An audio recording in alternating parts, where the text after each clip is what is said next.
remind you, we're still in the book of Job. We're in chapter 17, and Job is getting ready to reply to Eliphaz's second comments. Remember that Eliphaz and the others have come supposedly to comfort and to sympathize with Job. But in fact, after the 7 days and 7 nights of silence, when they truly were showing their compassion and their concern, they have opened up and wounded Job even further by their accusations that his circumstances are totally because of his misconduct, his unrighteousness, his sin. And we've learned a lot about the doctrine of those that would come to Job just by the words that they speak and by the doctrine that they espouse. Job, too, has shown us that not all of his doctrinal thoughts are exactly correct. Nevertheless, we find Job continuing, and he says, "My spirits are broken. My days have been extinguished, and my friends are sorry comforters, and they're scoffers."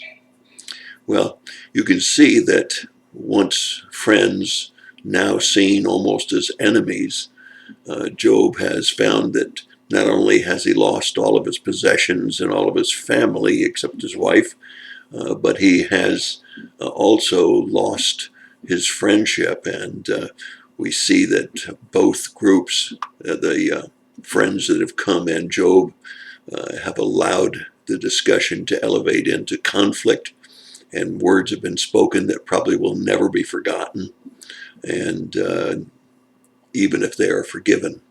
So we see Job finding himself feeling even more grief and more pain than he had when he started.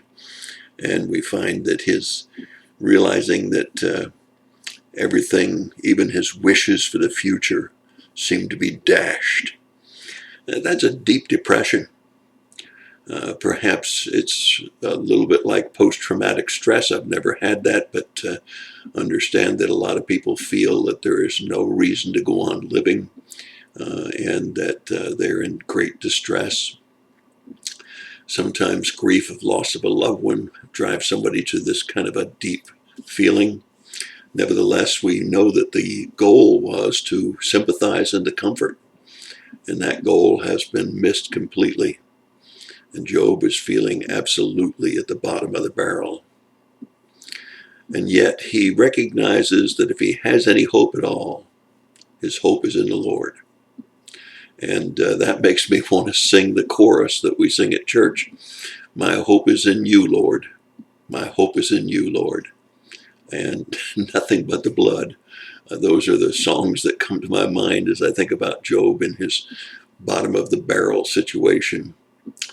But again, how do we apply this to our lives? We need to remember that when we go to someone with the objective of comforting and sympathizing, that we need to be very careful with our words.